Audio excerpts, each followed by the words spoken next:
Welcome to another heart-centered production by Headwater Sage for the Blake Matthew Mindful Memorial Foundation.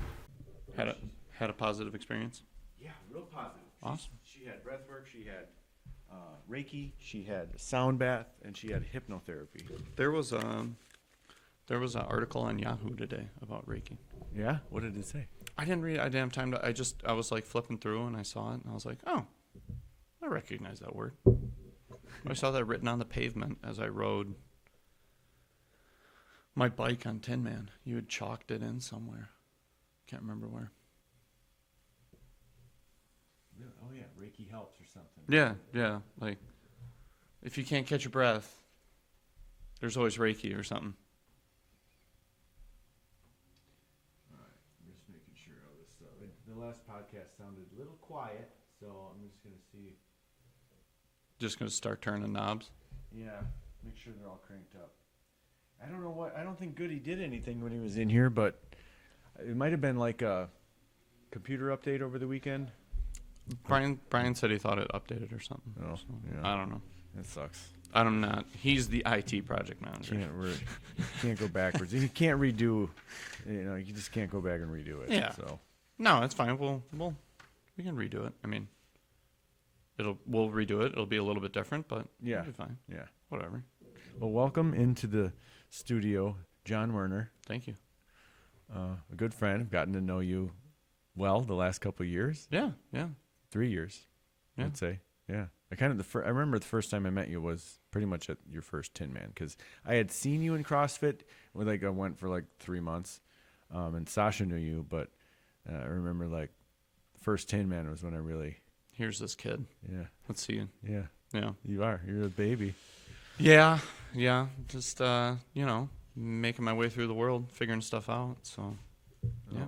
That's what I was gonna get. I need a pen. I remember seeing that Tinman, and I was like, ooh, this is my jam. Yeah, I saw the advertisement. Yeah. Well, I remember seeing the old pictures. The first thing that caught my Okay. attention was the old pictures you put up. Yeah. And the guys were riding. My dad had it wasn't like a road bike, but it wasn't like a mountain bike. It was just like, I don't know what It's like a plain old bike. Yeah, like I'm just biking on the sidewalk in the road. Yeah, like a Schwinn. Not for long distance. Yeah, it was like a red Schwinn, and it was the exact same bike as the ones in those pictures. I was like, oh. And they all looked like my dad when he was younger too. So I was just like, ooh, mustache. yeah. No, I don't. He rocked a mustache at one point, but no, it just like I don't know. Like you could tell they were cut from that cloth. And he used to do triathlons too. So that was his deal. Yeah. So he did a whole bunch of triathlons. I think he only did one marathon. He did the Chicago Marathon. I think that was his only marathon. Oh, okay. But he did the Chicago Triathlon 10 times or something. Wow. Many times. He would do that every year. Wow. For a long time. So I was like, and that was after I found CrossFit, and I was like, oh, I've got a little bit of my dad in me. Because he used to say he was addicted to two things, sex and working out. And I was like, okay, I can understand the one, but it never clicked for me. Working out was like, what? Like, no way. And then started getting into CrossFit with Brian and Christina. I was like, oh, okay, I get it. You get it now. Now I'm addicted. You got hooked. Yeah. And then I was like, I wonder what else my dad was right about. So I tried the triathlon. Yeah. Mini triathlon. Well, a couple of things that can't be hurt to be hooked on, right? No, it could be worse, as long right? as you got a place to go practice. Yeah. So you're here because we decided to do a live onboard interview. I did one of these yesterday, actually, and it's pretty cool because we had 2 guys apply this quarter, and both of you agreed to do public interviews. And I think it's awesome for the community to see what we're doing, what an onboard interview looks like, because the public can see what the application looks like. Now the public can see what are we doing when you get here, and then what does a grant look like? What do those entail? And then you come back in after you've sampled some of that stuff, and it's like real impact results. Yeah. Because people who give to this foundation, they are investing, but they're not getting a monetary return. But that doesn't mean they're not looking for a return on investment. Yeah. And so this is a way we can show that. So thank you for being here. Thank you for hitting the submit button. Thanks for having me. All right, I'm just going to go through the application real quick. you didn't have a specific request, but you're generally here to continue your mental health and wellness journey by exploring opportunities you have not experienced or didn't know were available. Yeah. That's awesome. We play a good role that way because we have a big range of wellness partners who can provide different practices or therapies or treatments or coaching, whatever you want to call it, on a wide range of different things. So usually not depressed, but maybe about once per month. I totally feel that. I feel like that's the box I check myself, usually feel good, but then every once in a while it's like, I can't put my finger on it. Why do I feel like shit? Yeah. And I don't, and that's actually something that Brian and I touched on that in our discussion that got lost, but it was like, yeah, I don't like, there's some people that definitely suffer from like chronic depression. Like, like it is a real, I would never say that it's a fake thing, but like, I'm also not, it's just like, I don't know. And I wouldn't say it's like seasonal. Like, some people are like, well, in the winter, less sunlight, I can understand that.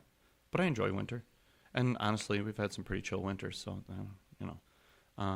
but like, I'd say in the last, like, probably 4 years, ever since we tried to uproot and move north. Yeah. And that kind of, I call it a failure. I don't know if a failure is the right way to look at it. I think that's probably the incorrect way to look at it. But it just didn't work out. That was the wrong direction, right? So, ever since then, it just felt like that was probably the first time in our lives that we took kind of a big leap of faith, and it didn't work out. So maybe caused a little bit of hesitation to take leaps. Yeah, just a little bit of inner turmoil of like, what do we do? We had to buy and sell a house, which hindsight was not a great decision, and what's going to be the impact of that long term? Just like there's just like daily reminders of like, we haven't been able to put that behind us. And I think sometimes that weighs heavily, for sure, on myself, my wife for sure. What about between you and your wife? No, I wouldn't say it causes any tension between us, other than that I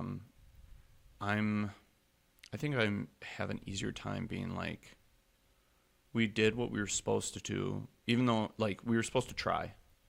And we tried, and it didn't work. And now we know, because if we never tried to get back up there, we're originally from northern Wisconsin. So, like, we still have family up there, and we love it up there, and it's beautiful, all the things that it has to offer. But if we had never tried, then they always would have been hanging in the back of our heads of, like, should we try and, land back up north? And now we can definitively say no. Right now, no. And which for me, like it provided a little bit of closure in a weird way, which was nice. But I have a little bit easier time of being like accepting that and kind of being like, and like I'm not as financial brained as my wife is, so she sees like, the difference in mortgage payments and the interest we could be, she's seen the number side of it, and I'm kind of like, it'll all work itself out. Yeah. It doesn't that part of it doesn't stress me out at all. So the only tension between us would be that like I have an easier time kind of letting it go and not thinking about it, whereas I think she thinks about it more often. And so, and then when I see it bumming her out, I'm kind of like, what, brings you back up to the surface. Yeah, it bubbles back up, and I'm just more, I don't know what you want to call it, digital. Like I'm either thinking about something or I'm not.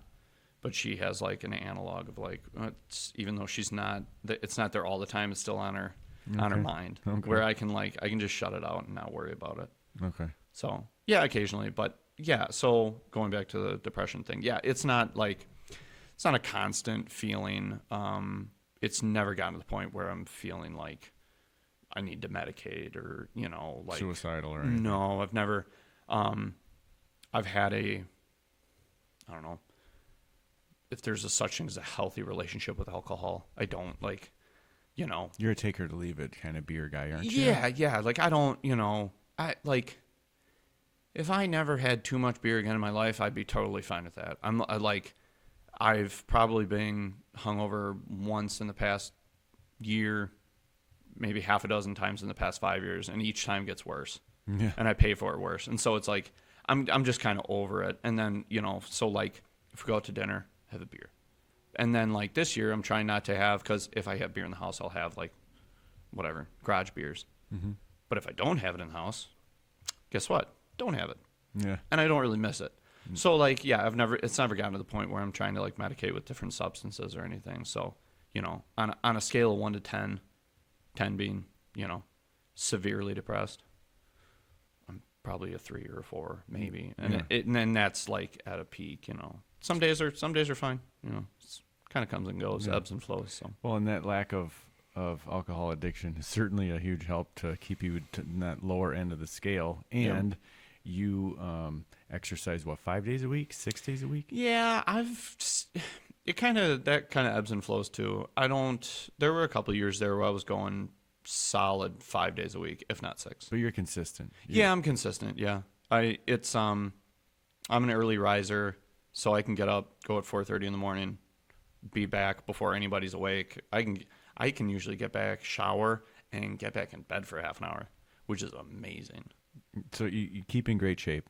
How much? As much as I can. How much of that do you attribute to your mental health?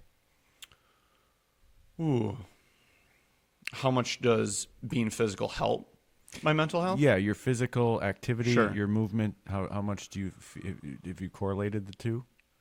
I mean, it's got to have a drastic improvement on it, right? Yeah. I mean, I can't imagine if I was more sedentary and I don't know. A sedentary drinker. Yeah, right. I'm sure it helps vastly.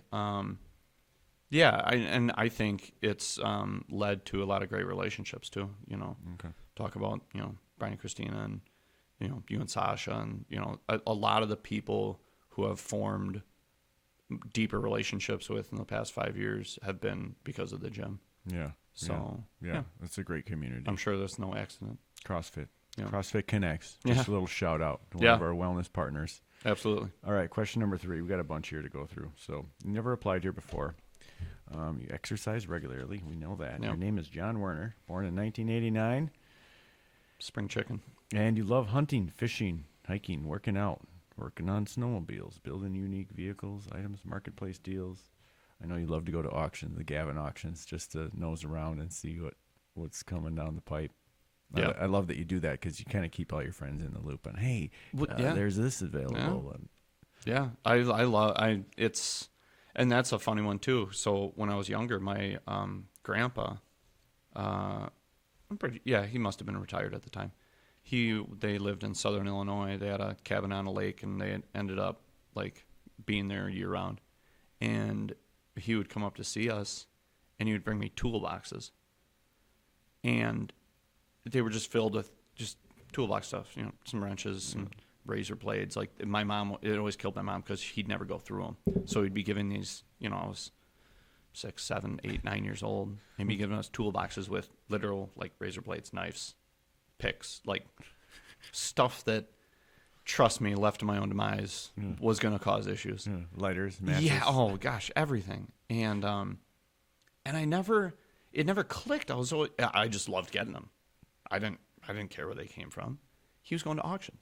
Okay. So he would go to auctions. He had the same, like, call it auction addiction that now clearly I have. But it skipped a generation. My dad, nothing. No, like, there's no gambling addiction or auction, anything like that. Doesn't care. He's never looked at Marketplace a day in his life.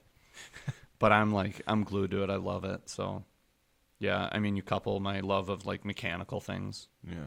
If you have a love of mechanical things, being a gearhead, loving to fix things, Marketplace and auctions are yeah. So you can find those jet skis to take up and down the Baraboo River. Anything. You never know what I'm looking for. Like sometimes I don't know what I'm looking for until I see it. I sent Brian it's like a tandem. Most tandem bikes are like front and back. Yeah. It's just a long bike. Right. With 2 seats. Right. It was a side-by-side tandem bike, but it had like a fiberglass shell around it. And I sent it to him. I was like, "Hey, Tinman." And he was like, "That looks horrible." And I agree. It'd be horrendous, but it'd be very funny. It was like 3-wheeled. I don't know. It would be. So you would both pedal though? I think so. I think both pedaled, but I think only one had steering. It was almost like a sidecar to a bike almost.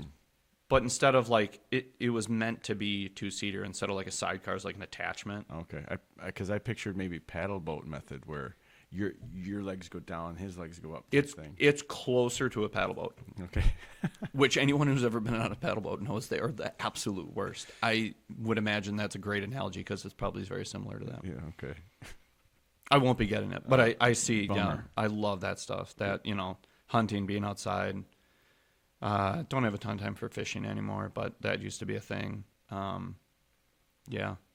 So Tinman, first year, you did a tandem bike with right? Or No. you did fat tire bike. Yeah. That's right. And you won the Tinman what, every year? Well, not every. I mean, in your category. we were the first year. My buddy Max and I were the first team group in, Yeah. tandem group in. We were on separate bikes. But he had a fat tire bike. It was pretty funny, and I think I almost killed him. And then year 2, I was partnering with my wife. Okay. And we should have been on the podium, albeit on a technicality. Yeah, what happened? There may have been a team in front of us that, although they were on a team, did not cross the finish line at the same time. Oh, really? Yeah. Okay. Who? I don't know if it's important to name names. It was Brian and Christina. How close were they to crossing? So they Together. were, I mean,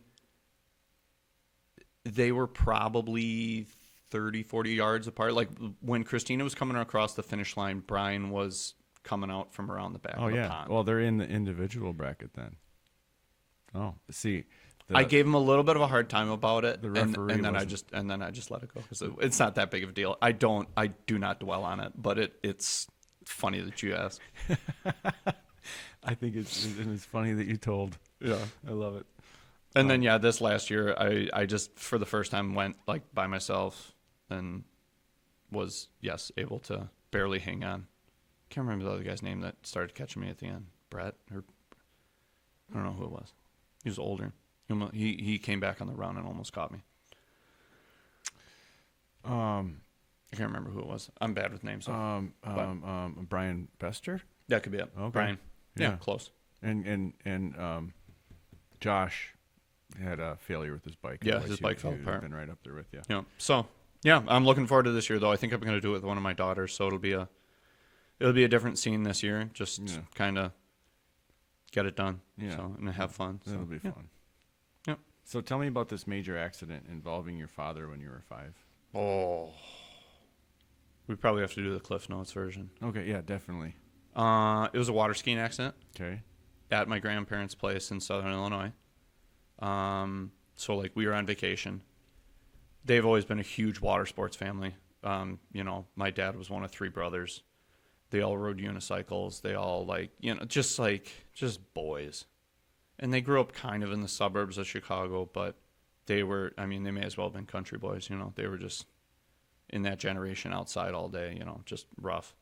And but yeah, so they always had a ski boat. And my dad was slaloming and whipped out to make a turn. And anybody who's ever whipped out, like, when the boat's making a turn knows that, like, you can really get cooking. And anybody who slalom skis know, like, you can... Like 2 or 3 times the speed you're going. Oh, just wicked fast. And water past like 40, 45 miles an hour is hard. It's concrete. Can cut you. Yeah, so he whipped out and caught an edge, basically. To this day, I don't necessarily understand. I don't think he does either. He doesn't remember it, like the moment. But caught an edge somehow. Okay. Caught an edge, hit the water. So he just, you see, like, have you ever seen a snowboarder go sideways and they catch their lip and it's just Yeah. instant down? I think that's basically what happened. To him. To him. And so he broke 10 ribs, punctured a lung, broke his back, traumatic brain injury, swelling of the brain. I mean, like, my mom just went through some details. She kind of relived some of the recovery period, like a couple years ago on Facebook, and kind of dropped some posts about different things. And one of the things that hit me was they pulled up an X-ray. I think they were in the emergency room down in Southern Illinois still, and they were looking at my dad's x-rays, and a doctor walked by and said, when did that patient die? And it was my dad. He wasn't dead. But just looking at the x-ray, he assumed that that was not a survivable injury. So that was crazy. I didn't know that at the time. That's something I just learned recently, or in the last couple of years. But I was 6. So I was 6 during when all this happened. I was in the front of the boat. I was in the boat when it happened, but I didn't see it. I remember people's reactions. I remember sounds, like the sounds of it, like him moaning, because he was in. The only thing that saved his life was his life jacket. You know, if he hadn't had a life jacket on, he would have, because he was out. He was knocked unconscious immediately. I don't know how long he was unconscious for. I think there's quite a few things that people probably don't know. And by people, I don't mean I mean like my dad, my mom, people that were there don't really remember like, well, you know, such a traumatic thing. Like I remember getting into the boat, landing in the ambulance, showing up, and them trying to get him in the ambulance, but he couldn't, like, they didn't know how to get him on the water. They were like trying to call other boats over to like, cause no one could, you know, he was just, you know, he was really messed up. And so, yeah, that caused, like, I would say that was like a major, you know, childhood trauma of mine, of like being 6. Do you remember having a feeling that you might lose your dad? Oh, I don't know. You just knew. I knew it was really serious. Dad was sick, or Dad was really hurt. Yeah. Dad's been in the hospital for how long? Do you remember? We had to get him back. I mean, so again, this was Southern Illinois, and this was like, I mean, there's nothing in Southern Illinois. Anybody who knows Southern Illinois. So it was like small town hospital, you know, not the hospital you want to be at if you're seriously hurt. Yeah. And so I think they got like, they you know, reinflated his lung, got him stable, and then it might have not been more than 5 or 6 days. You know what we might have done? We might have gone back with my mom, and then my mom might have come down and left us with friends to get my dad back to Chicago. It was like, now looking back, no, in the moment I'm sure I wasn't fully aware, but it did give me like this crazy anxiety about losing him. Like it, for the next, I don't know, maybe decade. I don't know when I finally started to get over that feeling, but like if he left the house, like to go to work, go to anything, maybe not work. Work might be an exaggeration, but like if he was out of my sight, I was sick to my stomach. I was a puddle. I was useless. Just worried. Just the anxiety was like turned to 11. And like I said, that kind of, I don't know if it was, you know, it was probably just a lot of like aging out of it and maturity, and, you know, again, you know, 6. It probably hit me. I think it hit me the hardest. I have an older brother and a younger sister. So like my younger sister, I don't think either of them were in the boat. No, maybe my sister wasn't in the boat. She was on the beach. So she wasn't there. But again, she would have been 3 or 4. So like, you know, just maybe young enough where you blocked it out, don't really remember it. Yeah. And then my brother was kind of starting to be just on the other side of like, you know, he I'm sure he understood it. And I think he may have been in the boat, but I don't know if I've ever really like gone through it with him and seen what, I mean, it impacted all of us, but I think it hit me in a certain way where I had to deal with, like, there were repercussions that lasted a while. Okay. But like now, you know, it was an incredibly tough time for my mom and dad. You know, they obviously, that recovery process was years, multiple surgeries, you know. Yeah. Crazy amount of surgeries to fix stuff. And His last time water skiing? no, he barefoots every year. Wow. No, he got right back on that horse. So I remember in northern Wisconsin, there's water ski shows. That's a very northern Wisconsin thing. Crandon has a Yep. big one. Crandon, Minocqua, and then there's up in Conover, kind of in between Conover and Land O'Lakes. There's a chain skimmers, and that was always that was like the one we would go to. Okay. And I don't know how, it's probably my mom. She always can she can get a favor out of anybody, and she must have reached out, and my dad wanted to go over the ski jump. This was after his accident. But again, that was just them. They loved water. And I remember that was a hard day for me because I was not out of my stage of feeling nervous about him. And I remember we went to the chain skimmers and I watched him go off that ski jump. And I don't think anybody knew how hard that day was for me. I was a wreck. But he was fine. Those jumps, they make him seem a lot bigger. And, I don't want to downplay it because it was pretty cool. But he didn't go off it at 40 miles an hour. Yeah. He kind of he got over it just high enough to clear the jump, and it landed fine, rode out of it. He was fine. But yeah, it wrecked me. But no, every summer when we're up there, we usually have one big family get together each year. As soon as the water's calm in the evening, so 6, 7 o'clock, the wind starts to calm down, he'll be like, all right, let's go. 66, we're going to barefoot. We pull him out, and he straddles knee board, and we pull him up. He gets outside the wake, plants his feet, thumbs up, punch it, and when he stands up, the knee board just kind of scoots out the back, and he goes as far as he can. It's usually about he tries to make it all the way around the lake. It's not a huge lake, so the issue is when you come back around, you hit your own wake again. Okay. And waves are very difficult at 40 miles an hour with bare feet. Oh yeah, I'm sure. So he usually, if you've ever seen someone fall barefooting, it's an event, unless you can let go and fall backwards. Are you a barefooter? I've done it on a boom. I think I've learned a healthy respect for water injuries. Go figure. I've done some stupid stuff behind a boat. I don't like going fast on water. All right. And I'm sure it's from my dad. So yeah, there. So this would cover your, I guess what would qualify as your earliest childhood traumatic memory. Yeah. All right. Oh, for sure. All right. You like to spend time in nature, outdoors. Yep. I know you love to hunt. Would you say you have high anxiety? Yeah.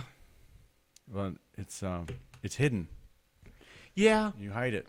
It's because it's kind of triggered during different things. One thing's competitive anxiety.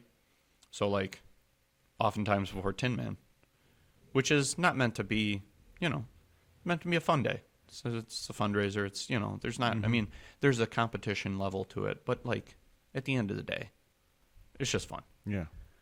I, can't eat, going to the bathroom 7, 8 times, I'm a wreck. So it creeps in at inconvenient times when you're I shouldn't be having anxiety right now, but I am. Yeah. It's always anything like that. Rec league softball, church league softball, anything like that usually gets me. But I have seen some progress in that actually just recently. So that's one of the things that I've been focusing on. Okay. Because that's an easy one to pinpoint. Sometimes you're like, oh, I got stuff to work on, but it's ooh, I've got a lot to work on. What do I focus on? Mm-hmm. That's been one where I can pinpoint it and be all right, when do I have anxiety? Before I do whatever. Yeah. I had a snowmobile race in northern Wisconsin. Same thing, Does it tie into competition a lot? Yeah, 100%. Yeah. So that's one way. Another, I'm sure I definitely have anxiety around other things, but that's the easiest one to pinpoint. Okay. But I've been working on that, and like I said, I've seen some progress. So I've had 2, call it competitive activities that in the past would have caused me a lot of anxiety. In the past month, that I've gotten through with, I would say, an appropriate amount of anxiety. Where you've got adrenaline, because you're still racing or competing, but it's not. I'm able to kind of have the mantra of this is fun. Let's just. No one's gonna remember who got first, second, and third at the vintage snowmobile race in northern Wisconsin. It doesn't matter. There's no prize money. There's no nothing's riding on this. So if you could flip a switch and turn off your competitiveness, would you? I wouldn't. I don't think I'd. I enjoy my competitiveness. I would flip off the anxiety. If it was a dial, would you turn it down? That's a tough question. Don't need to answer. Maybe. Rhetorical. Maybe. So you selected these different wellness therapy options that felt appealing to you. Healing massage therapy.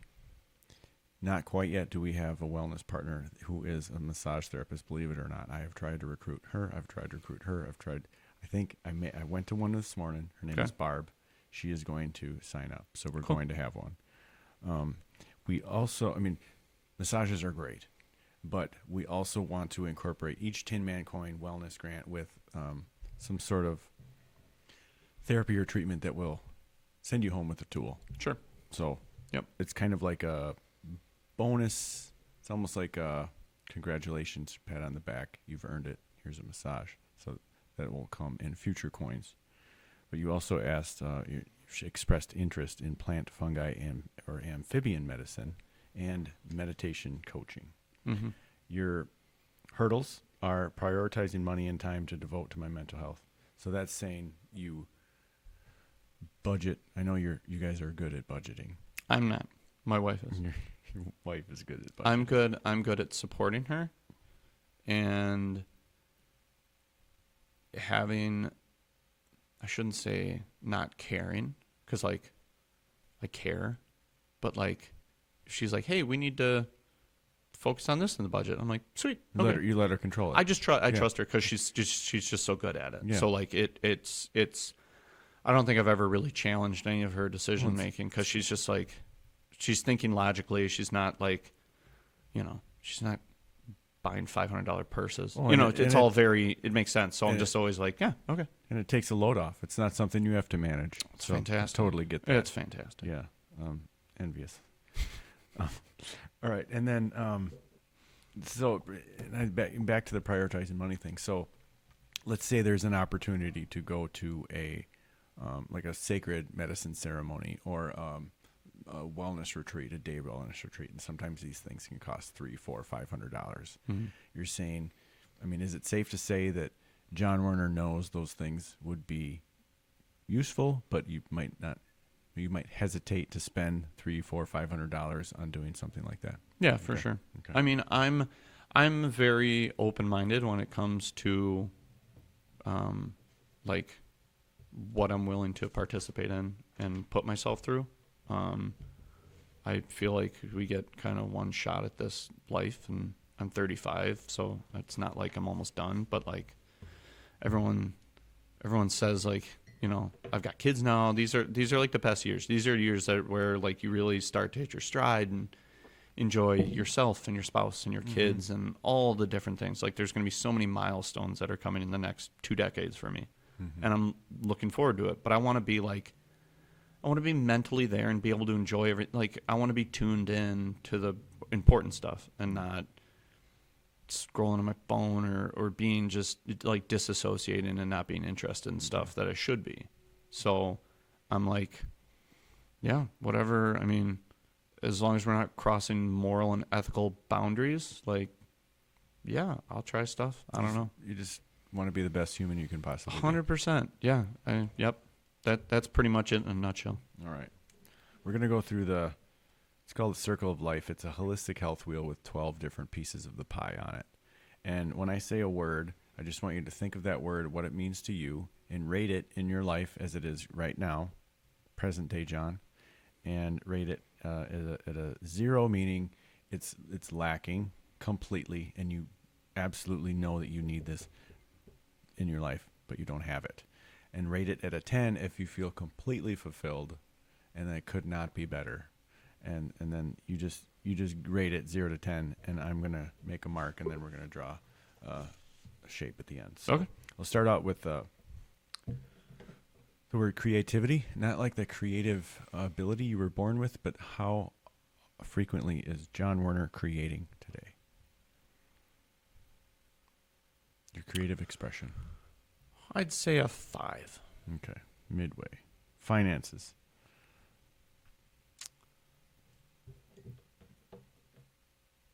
5. Okay. Even though Rachel is So good at this. Well, we could unpack that, but that's current state. I'm saying Okay. Career. that's not if we're rating her, no, she's a 10. We're rating you. Yeah, no. And where it is in your life. Yes, how good. 100%. Okay. Yep, and that's why I said that answer. Okay. Yep. And career. Ooh, 7. Okay. Education, not your primary, but your continual learning. 3. Okay. Health.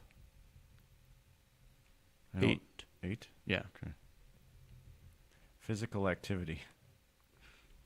Probably a 9. Yeah. I don't know. What would you do to improve? I don't know, but I'm not going to give myself a 10. There's no way. I'm giving you a 10. There's no way I'm giving. I don't know. I don't think I'm doing anything 100% perfect or to my ability. Let's put it that way. Okay. Humble John. Home cooking. No, we're pretty good. I'd say a 7. Okay. Home environment. 7. Relationships.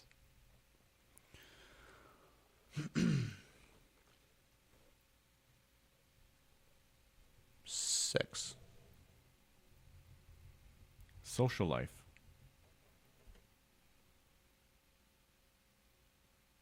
5. Joy.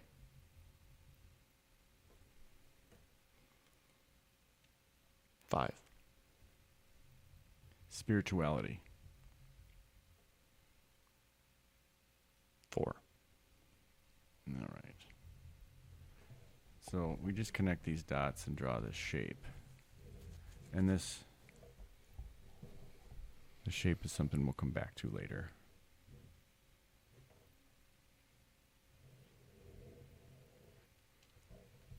So we just identified 2 things that are closer to the middle. So we'll just keep that in mind later when we look at which wellness partners we match you up with. Perfect. Now I'm going to go through a list of questions and just let's try to keep these as brief as possible just Okay. because there's a lot of them. Yep. In short summary, what brings you here today? Just wanting to be a better version of myself. To find my true self. How'd you hear about us? The Tinman, obviously. You just kind of been here since the beginning. Yeah. You and Christina. What's your current living situation? I know that you live with your wife and your 2 beautiful daughters. Yes. Married, filing jointly.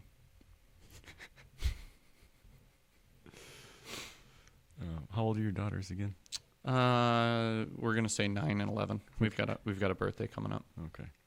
Do you consider yourself religious? Yes. Okay. Is there a particular faith, or is that just a word that you resonate with? I would classify myself as a Christian. Okay. Do you see a regular doctor? No, not really. I mean, I've got a family doctor if I've got to put it down, but I don't see him regularly. Any regular medications taken right now? No. Have you ever taken psychedelics? Mushrooms? That counts. Okay, then yes. That's it? Limited mushrooms? Okay. Yeah, I'm pretty sure. All right. Do you know if you've taken micro or heroic level doses? Probably micro. Okay. You cook at home? Yes, you said that already. Yeah, as much as we can. Describe your typical diet.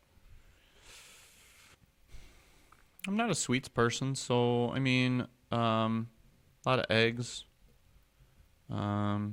Eggs, meat. Not so much on the veggies. A lot of nuts. I'm a trail mix guy. Okay. You like fruit? Yeah, I like fruit. I don't have it as much. Like, I should do better on my fruits and veggies, but Okay. So a lot of eggs and meats and nuts. yeah. Okay. Do you foresee any barriers to attending any of these sessions? I don't think so. What do you do for a living? I'm an engineer at Teal in Baraboo.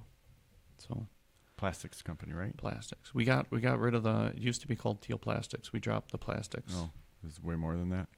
No, I think I think it's honestly just kind of like a little bit of a marketing move. Oh, There's kind of been just a brand. it's kind of been a negative connotation with plastics recently, and so I think they were kind of like, yes, we are making plastics, but we'd rather not be associated with, A negative word. yeah. Yeah. So, just teal. Okay. All right. You already described this. What would you describe as your greatest challenges when it comes to taking care of your mental health? Probably focus. I feel like sometimes I struggle to, call it ADHD or not. I don't really know if I want to call it that, but yeah, just like staying focused on something. Yeah, busy with everything else, work, family. Yeah, if I'm interested in something, I can be intensely focused on that thing. If I lose focus, I can be intensely not interested in that thing. So is it safe to say then that like this deals with the lack of focus on John's inner work? Okay. Yeah.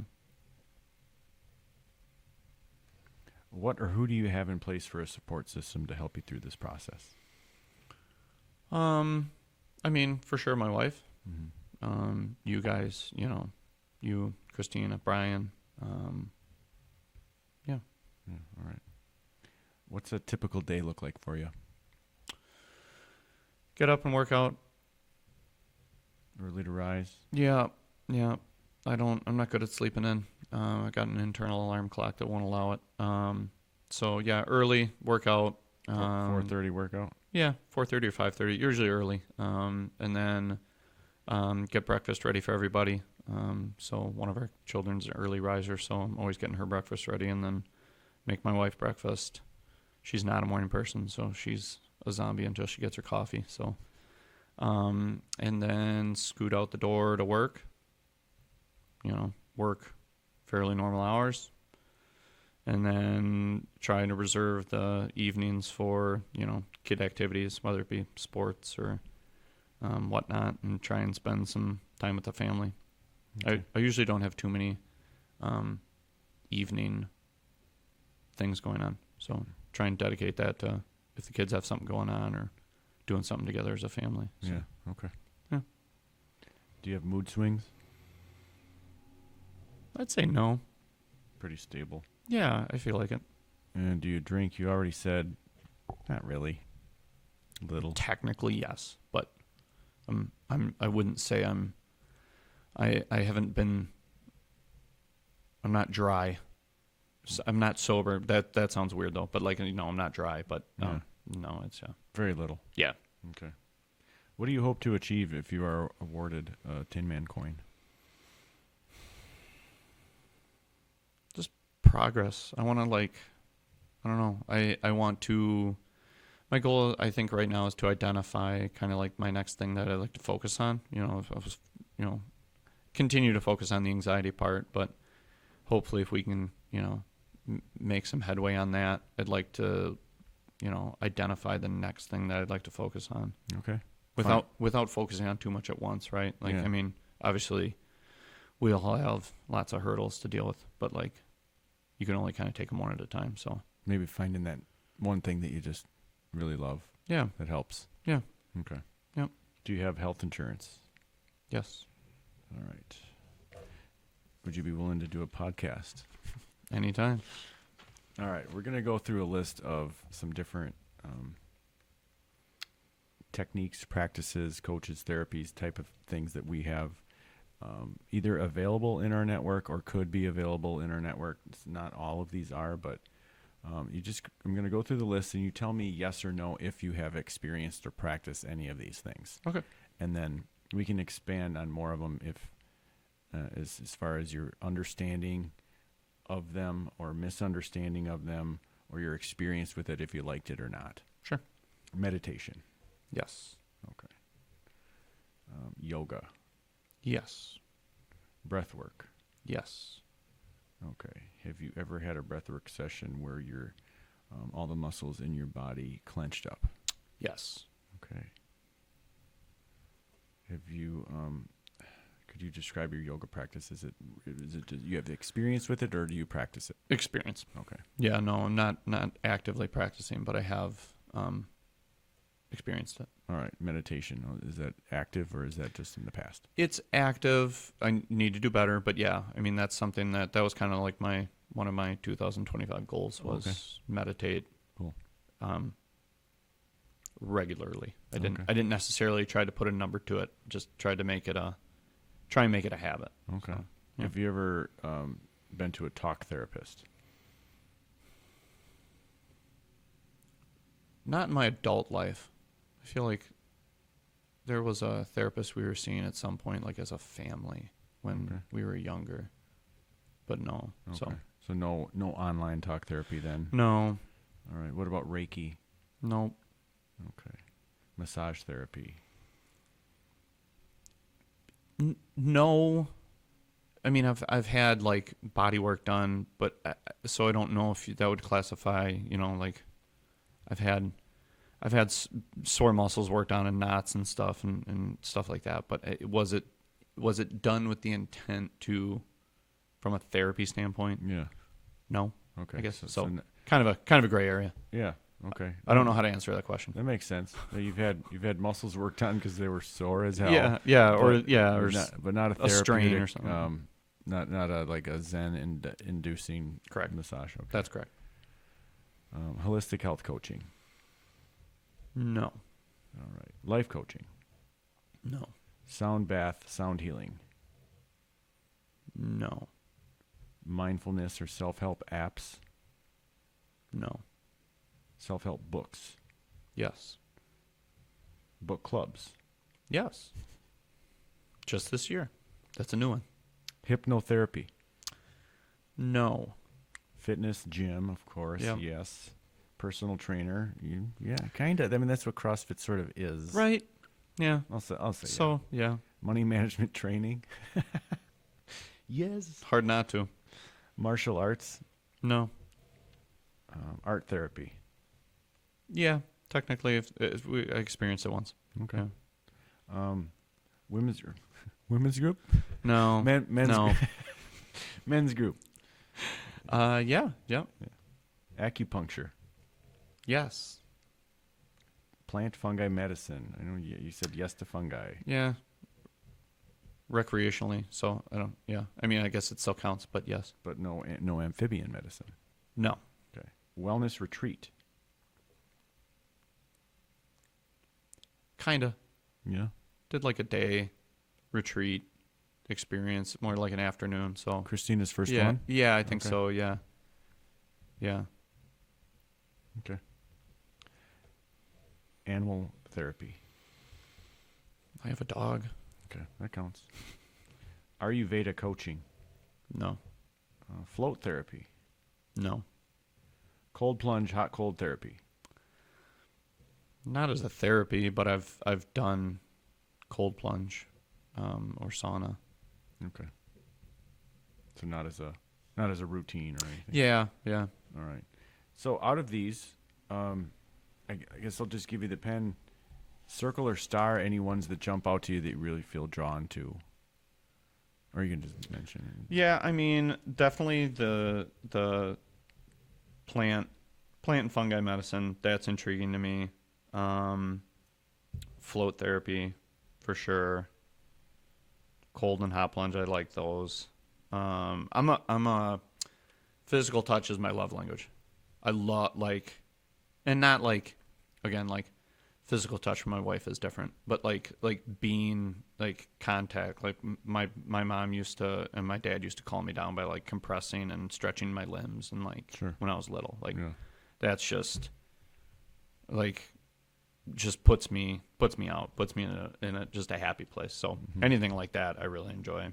So those are things I lean towards, but that doesn't necessarily mean, sometimes it's the stuff you wouldn't expect that's the most beneficial. So Okay. I'm not against stepping outside of my comfort zone. Okay. But yeah, I mean, so obviously massage therapy.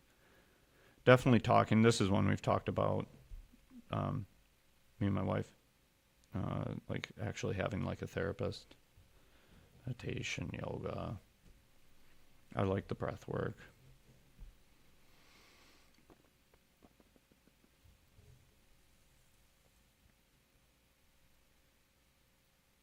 I don't think I want to do martial arts. I'm not a violent person. That's why I didn't like football. I think a lot of martial arts is more about mind. I think you're right, and I'm probably thinking about it from the wrong standpoint, but yeah.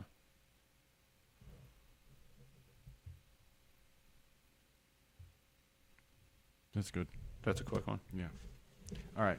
I could just star them all because I don't know. Again, I feel like Yeah, you're open. yeah, if we're That's seeking good. improvement, like Yeah. nothing should be off the table. Right. So Okay. Awesome. Well, that pretty much completes the process. The only thing left then is for us to review this, and then we look at our wellness partners, and we just connect a few dots, and we issue a coin. And that it's not a real coin; it's a voucher that has an image of a coin, and then on that voucher it'll say this voucher is good for this, Sure. and this, and this, and then your job is to go experience those sessions, and then come and report back. And when you do that, you're eligible for a second coin. perfect. The idea is that we are rewarding work because Yeah. there's no magic pills, and a lot of these teachers that we're partnered with are it's you don't need to keep going to see them. I mean, like for holistic health coaching, for example, if you really wanted to dive deep into that, you could do what I did and sign up for 6 months. But really, you're learning and you're teaching. And so once you learn how to work with your breath, once you learn how to meditate, once you learn how to deal with your own yoga flows, what your body is kind of telling you that day, a lot of these are just tools that Yeah. they become permanent for you. And Yeah. so it's not something you have to go keep paying for. It's like Rachel with her coaching. It's she doesn't if she has a client that's more than 6 months, she's like, well, then I'm not doing my job because you're not learning. I'm just supposed to give you the tools. Right. As much as I'd love for you to continue seeing me for years and years and years, Yeah. that's not the goal. Yeah. So yeah, no, that makes sense. And then this is just something we send home with everyone. It's the emotional spiral. It has boredom at the midline. There's death at both ends. This is physical death. You could say suicide is down here, and ego death is up here. Mm-hmm. Pure love, unconditional love is up Yeah. here. So, there's so many different ways you can look at this. Light versus dark, God versus devil, Yeah.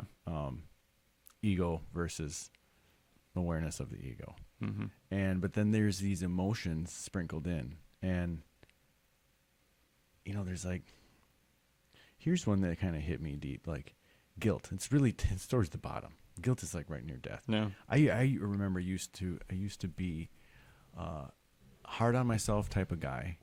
I would feel guilt, and I would feel that was okay, and that was actually good because I was just pushing myself to be better.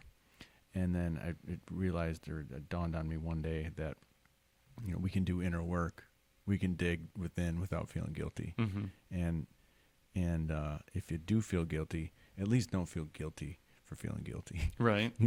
Because that's a never-ending thing. Yeah. And it's kind of like the same chasing your own tail with fear. Like, what is it about fear that we're afraid of?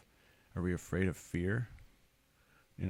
Think about that. It's Yeah. like not an oxymoron, Yeah. but it's a self-fulfilling prophecy. Right. Yeah.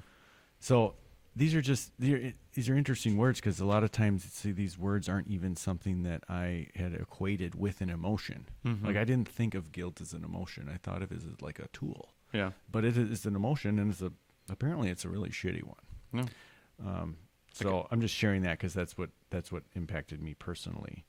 Doubt, depression, obviously, anger, negative self-talk. I used to experience a lot of that. Blame,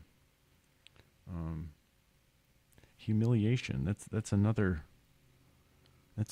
word that I usually didn't like affiliate with an emotion. Yeah. There's almost like It a was like circumstance or like an action. Yeah. Yeah. It was like or a result. yeah. But it is an Mm-hmm. emotion and shame. Yeah. So all these, I don't want to focusing on the negative ones. Up towards the top, radiance. Victor. I guess I don't know what that one means. Empowerment, forgiveness. I've been having this mantra in my head lately, and it is to forgive all is to understand all, and then you can reverse it. Mm-hmm. To understand all is to forgive all, which is kind of a fun thing to say over and over in your head, because then you encounter a situation in your day that bothers you. But if you immediately forgive it, forgiveness is for us. It's a gift that we give ourselves. But we often feel that we are, like if there's somebody that we didn't like their actions and we want to hold a grudge against them, or pick one of these words below the line, judgment, blame, shame, hatred of this person that supposedly did us wrong. And then we hold in that grudge, and we choose to not forgive. We can feel that we are somehow punishing that person by not forgiving them. Like, no, you don't deserve to be forgiven. Well, very ironic that you're using this as an example. Okay. I struggle with forgiveness. You do? Oh, yeah. But the forgiveness, there's one of my favorite songs by Trevor Hall is Forgive. I'll send it to you. There's a poem in there written by a guy, Luca Lesson, and it goes, what is this? Forgiveness. Forgive everything that has ever happened. There are no, oh God, dang it, I can't remember it off the top of my head. I recited it at Jeremy's wedding. Oh, really? And I officiated it, and I threw in something That's about cool. the Packers and Vikings. But so anyway, I wish I could recite that right now. I'll send it to you when I'm done here.